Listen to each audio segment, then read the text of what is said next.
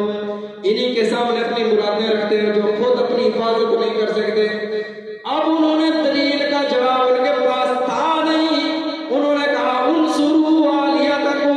کائنات نے یہ منظر دیکھا کہ خدا تو اپنے مخلوق کی حفاظت کرتا ہے اور یہ لوگ کہہ رہے تھے لوگوں آؤ اپنے خداؤں کی مدد کرو. انصروا آلیہتکم ان کنتم فاعلین. اگر تم کچھ کر سکتے ہو. روایات میں آتا ہے اگر کسی کا کوئی کام پھنسا ہوا ہوتا, کسی کا کوئی کام رکا ہوا ہوتا, وہ نظر ماننا چاہتا, کوئی عورت نظر ماننا چاہتی, وہ کہتی کہ میں ابراہیم کو جلانے کے لیے 2 لکڑیاں دوں گی, یہ میرا کام ہو جائے. لکڑیوں کا جمع ہونا شروع ہو گیا, لکڑیوں کو جمع کرنا شروع کر دیا. قوم اپنے خداؤں کا بدلہ لینے کے لیے تل گئی. اللہ سے دعا کیا کرے جس بندے کی اللہ عقل چھین لیتے ہیں پھر ایسے ہوتا ہے. جب عقل نہ رہے, سمجھ رہے ہیں کہ یہ سنتے نہیں ہیں, سمجھ رہے ہیں کہ یہ بولتے نہیں ہیں, اور انہیں پتہ ہے کہ یہ ہمارا اور کوئی کام نہیں کر سکتے, بس ان کے سامنے اپنی مرادیں رکھتے ہیں, خدا سمجھتے ہیں, مانتے ہیں. روایت میں آتا ہے کہ 1 میل تک اتنی لمبی جگہ تھی لکڑیاں رکھنے کی, آگ جلائی گئی اور اس آگ کے اوپر سے کوئی گزر نہیں سکتا تھا. اس قدر تیز آگ کے شعلے بھڑک رہے تھے. حضرت ابراہیم علیہ السلام کو ڈالنے کا مسئلہ تھا. فارس کا ایک بندہ آتا ہے, پھر اللہ نے اس کو بھی غرق کر دیا. اس بندے نے مشورہ دیا کہ منجنیق بنائی جائے. یہ جو منجنیق ہے ایک اسی طرح کا ہوتا تھا, اس کے اندر ڈال کے جھولے کے ساتھ جھولے کی طرح سے جھلاتے تھے اور پیچھے سے رسیاں کاٹ دیتے تھے. بندہ وہاں آگے دور جا کے پڑتا تھا. اور یہ جو میزائل ہے, گولیاں ہیں, یہ سارا انہی چیزوں کو دیکھ کر بنایا گیا. بہرحال حضرت ابراہیم علیہ السلام کو منجنیق میں بے لباس کر کے, برہنہ لباس کر کے, یہ سب سے بڑی سزا ہے کہ انسان کو ساری لوگوں کے سامنے, مخلوق کے سامنے ننگا کر دیا جائے. میرے آقا علیہ الصلوۃ والسلام نے ارشاد فرمایا اول من یقصی یوم القیامت ابراہیم. قیامت کے دن, حشر کے دن حضرت آدم علیہ السلام سے لے کر قیامت تک کے لوگ سارے وہاں موجود ہوں گے. سب سے پہلے جنت سے ایک جوڑا منگوا کر اللہ رب العزت حضرت ابراہیم علیہ السلام کو پہنائیں گے. صحابہ لرز گئے, یا رسول اللہ صلی اللہ علیہ وسلم قبلک یا رسول اللہ, یا رسول اللہ آپ سے بھی پہلے, کیا آپ سے بھی پہلے حضرت ابراہیم علیہ السلام کو لباس پہنایا جائے گا؟ میرے آقا علیہ السلام نے ارشاد فرمایا ہاں, مجھ سے بھی پہلے ابراہیم علیہ السلام کو لباس پہنایا جائے گا, اس لیے کہ دنیا میں اللہ کی توحید کی خاطر ان کو بے لباس کیا گیا تھا, ان کو بے لباس کیا گیا تھا. تو حضرت ابراہیم علیہ السلام بیٹھے ہیں منجنیق میں, ہاتھ بھی باندھ دیے گئے, پاؤں بھی باندھ دیے گئے, ساری قوم مخالف ہے. حضرت ابراہیم علیہ السلام منجنیق میں بیٹھے ویسے آسمان کی طرف نگاہ اٹھاتے ہیں, اللہم انت واحد فی السماء, میرے مولا آسمانوں میں تو اکیلا رب ہے, وانا واحد فی الارض اعبد, میں اس سرزمین پر اکیلا ہی تیری عبادت کرتا ہوں اور کوئی تیرا نام لینے والا نہیں. اگر تو جلانے پر راضی ہے تو میں خلیل جلنے کے لیے تیار ہوں. حضرت ابراہیم علیہ السلام بیٹھے ہیں, اللہ کے فرشتے رو رہے ہیں, اللہ کے پاس حاضری دی, میرے مولا تیرا خلیل ہے, ھذا نبیک, تیرے نبی ہیں, ھذا خلیلک, یہ تیرے خلیل ہیں, اللہ ان کو بچا لے. اللہ فرماتے ہیں فرشتوں تمہیں اجازت ہے, جاؤ ابراہیم کے پاس, ذرا اس کا عقیدہ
اجازت دی ہے تو ہم آئے ہیں۔ تو حضرت ابراہیم علیہ السلام نے فرمایا کہ اللہ مجھے اس حالت میں دیکھ رہا ہے؟ جی دیکھ رہا ہے۔ یہ آگ کس کے حکم پہ چل رہی ہے؟ اللہ کے حکم سے چل رہی ہے۔ فرمایا وہ رب اگر مجھے جلانے پر راضی ہے تو میں خلیل جلنے کے لیے تیار ہوں، میں تم سے کچھ نہیں کرتا، چلے جاؤ۔ پھر جب حضرت ابراہیم علیہ السلام نے سارے واسطوں کو ٹھکرا دیا، پھر اللہ نے کسی فرشتے کو نہیں بھیجا جا کر آگ کو کہو ٹھنڈی ہو جا، فرمایا یا نار کونی، براہ راست حضرت ابن عباس رضی اللہ تعالیٰ عنہ فرماتے ہیں اگر اللہ حضرت ابراہیم علیہ السلام کی تخصیص نہ فرماتے ساری کائنات کی آگ ٹھنڈی ہو جاتی۔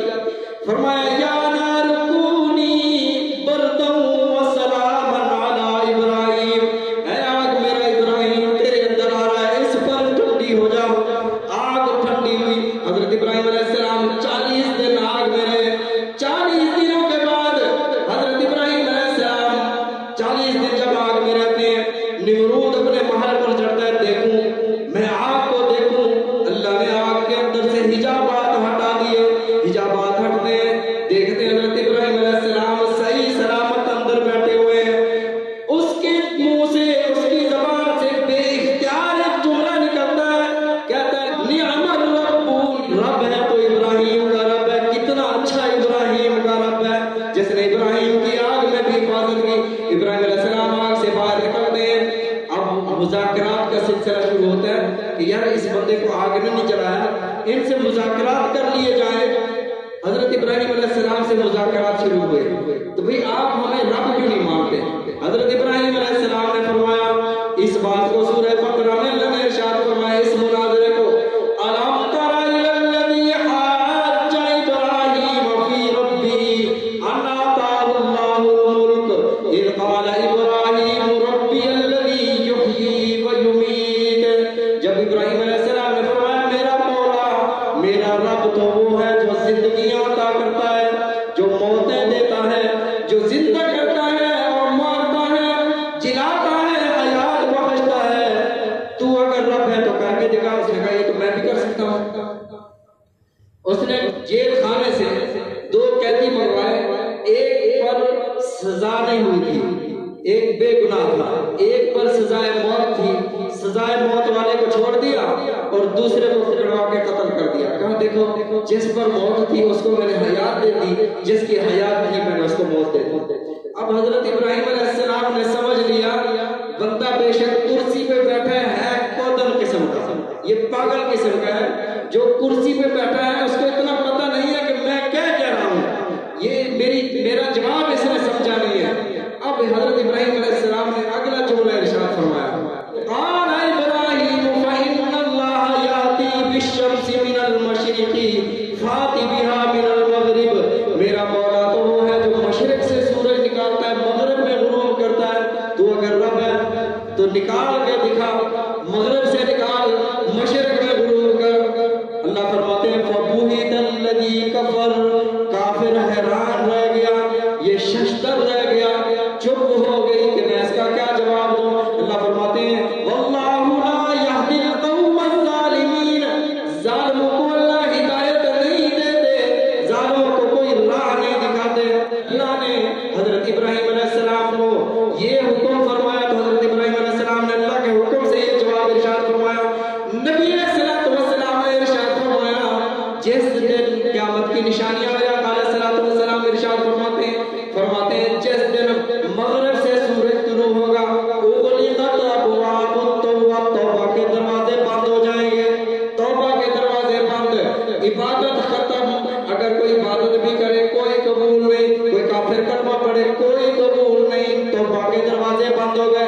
اب مفسرین فرماتے ہیں کہ اللہ اس دن قیامت کی اور بھی نشانیاں ہو سکتی تھی، اللہ نے یہ نبی علیہ السلام نے یہ نشانی کیوں ارشاد فرمائی کہ قیامت کے قرب میں اللہ مغرب سے سورج کو طلوع فرمائیں گے، اس لیے کہ کائنات میں اگر کوئی بدماش، کوئی کالا، کوئی کافر، کوئی ہندو کھڑا ہو جائے کہے کہ یار یہ تو روٹین سے ہو رہا ہے، کیا نمرود نے اگر مغرب سے طلوع نہیں کیا، نہ کر سکا، تو اللہ نے کون سا مغرب سے کبھی طلوع کیا ہے؟ ابراہیم کے رب نے بھی تو کبھی مغرب سے سورج کو طلوع نہیں کیا، یہ تو روٹین سے مشرق سے طلوع ہوتا ہے مغرب کی طرف جاتا ہے۔ تو اللہ نے حضرت ابراہیم علیہ السلام کی اس بات کو ثابت فرمانے کے لیے نبی علیہ السلام نے ارشاد فرمایا کہ قیامت کے قرب میں مغرب سے سورج نکلے گا اور مشرق میں غروب ہوگا، اور اللہ یہ کر کے دکھائے گا کہ دیکھو میرا خلیل نے جب یہ کہا تھا کہ میرا رب مغرب سے سورج نکال سکتا ہے، تو کائنات والا دیکھ لو تمہارے رب نے مغرب سے سورج کو نکال دیا۔ حضرت ابراہیم علیہ السلام نے یہ مناظرہ فرمایا۔